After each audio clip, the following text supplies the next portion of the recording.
Hey Gemini, welcome back to my YouTube channel. These are going to be your messages for the month of August 2019.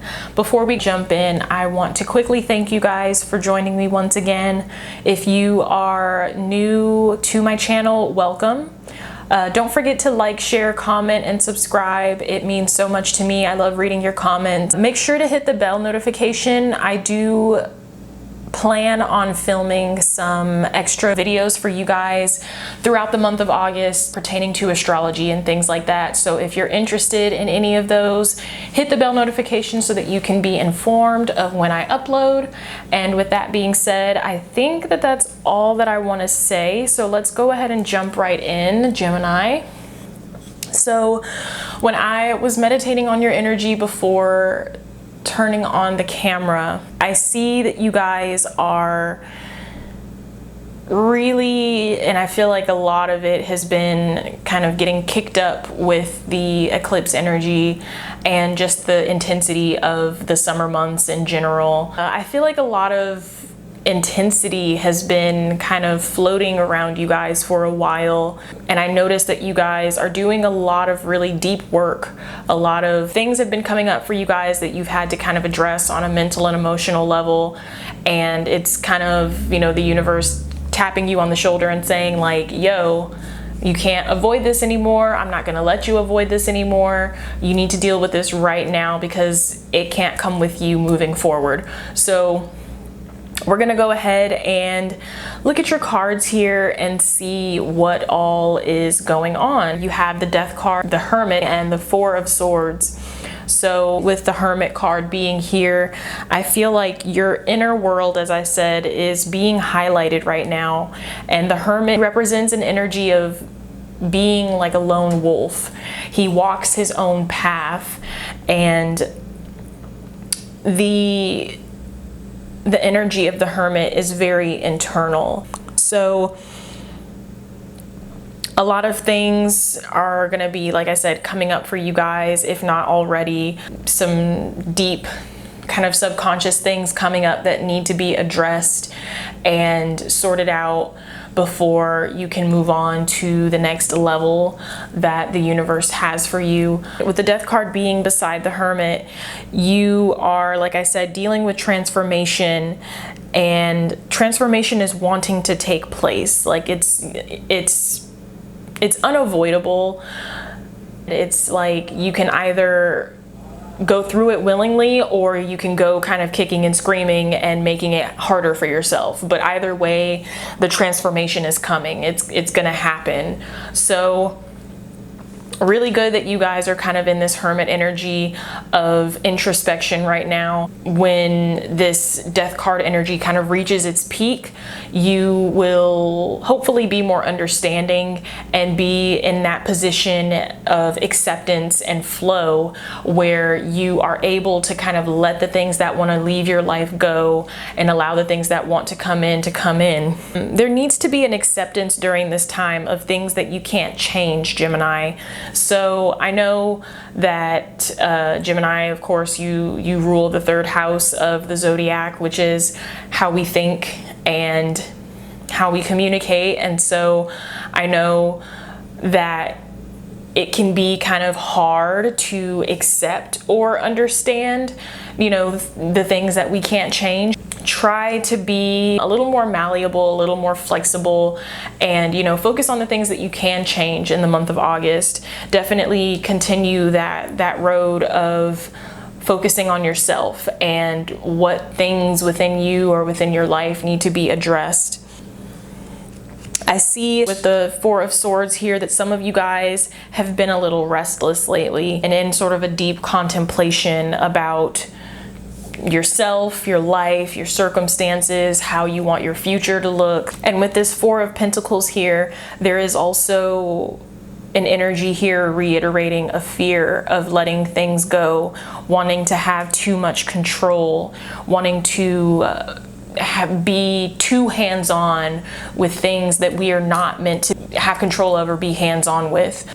The Four of Pentacles here is kind of an energy of, you know, how can you loosen that grip and relinquish the things that you can't change. You have two different king energies that showed up in your reading, and they are side by side. You have the King of Swords and the King of Cups. These are two different energies that I feel are around you, Geminis, and they don't have to be physically around you. It can be on a mental or emotional level that they're still kind of clinging to you, but you do have the Hierophant next to them as well. So there is a deeper message of being bound somehow. Some of you guys are bound to these two energies. One of the gentlemen is the King of Swords here. He might be a little dominating and controlling, and the King of Cups energy is translating out to be more of a gentle, compassionate energy. There's definitely an energy here of being bound, either spiritually, mentally, or contractually.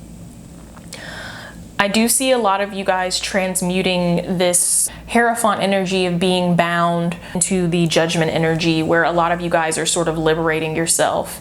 And I see you guys stepping into more of an emotional liberation, freeing yourself. You're able to direct that emotional energy, or direct, that energy period, into things that are constructive and things that are for you, instead of this emotional energy and this emotional depth and power going into things that aren't really serving you, or things that have come from the past but we're still kind of following you in your present world. The center, you have the Seven of Swords, the Three of Swords, Queen of Wands, the World, Four of Cups, Seven of Pentacles, Temperance, Six of Swords, and the Eight of Pentacles.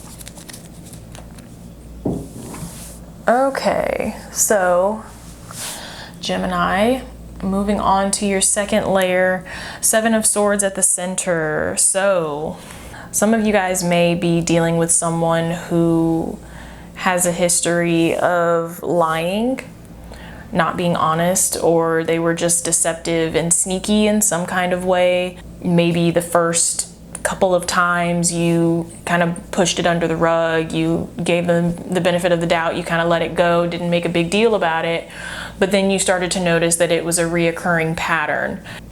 You just had to move on and distance yourself from this person. You have the Six of Swords here, which to me always represents going on an internal journey.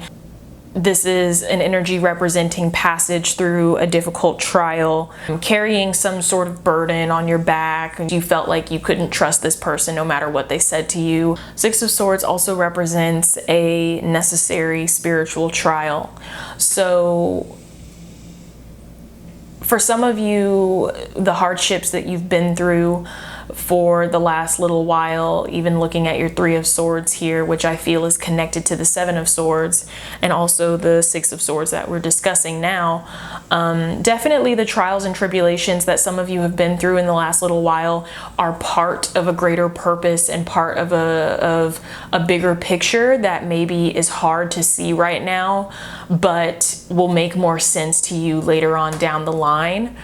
The hurt in your heart that you feel and the difficulty that you may have been having is definitely tied to building you up as a person, getting you to a certain level or a certain way of being that spirit needs you to be in for a certain cause or for a certain reason. So I hope that makes sense, Gemini. You have the Temperance card, the Four of Cups, the Seven of Pentacles, and the Eight of Pentacles here, as well as the World and the Queen of Wands. Some of you are working really, really hard and maybe even overworking. But I do see benefit coming out of it for you guys. You have the World card here, like I said. So, you may have been putting a lot of blood, sweat, and tears into something and wondering about the progress, or wondering, is it all worth it? Is it going to all pan out? The answer is definitely yes. I see opportunities opening up for a lot of you Geminis because of the hard work that you've been doing. A lot of eyes have been on you, and there is a lot of admiration for the hard work that you've been putting in. Seven of Pentacles is telling me here that You know, as you're doing this work though, and putting this time and energy in to reach that abundance and everything, don't forget about yourself in the middle here. Don't forget to invest in yourself and, you know, take that downtime. Don't be afraid to say no if you feel like you have too much on your plate already. If you feel like you have too much on your plate, don't be afraid to, you know, tell people no. Make sure that you are checking in with yourself and taking that necessary self-care that you need so that you can continue to be your best when it comes to building at work, preparing yourself for the abundance and opportunities that are coming your way. I see a lot of you guys stepping into the Queen of Wands energy in the month of August and really feeling, I think you're going to be feeling a sigh of relief once eclipse season is over. Definitely, I think all of us are. But more so than that, I see you guys really feeling on top of your game in the month of August, especially since you have the Queen of Wands here beside the World card. I feel a lot of you guys getting that recognition that you've been wanting or that you've been waiting for, working so hard for, and, you know, really kind of like feeling yourself in the month of August. Temperance card here, I feel like, is also kind of reiterating the message that I gave previously of the Seven of Pentacles. Just remember that balance.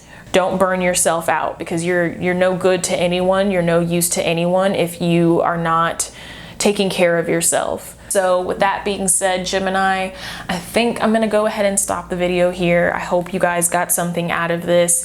Drop your comments down below and let me know if any of this resonates with you. What part of this reading are you maybe experiencing? I'd love to read them and see where you guys are at. Again, thank you guys so much for joining me, and I will see you in my next video. Take care.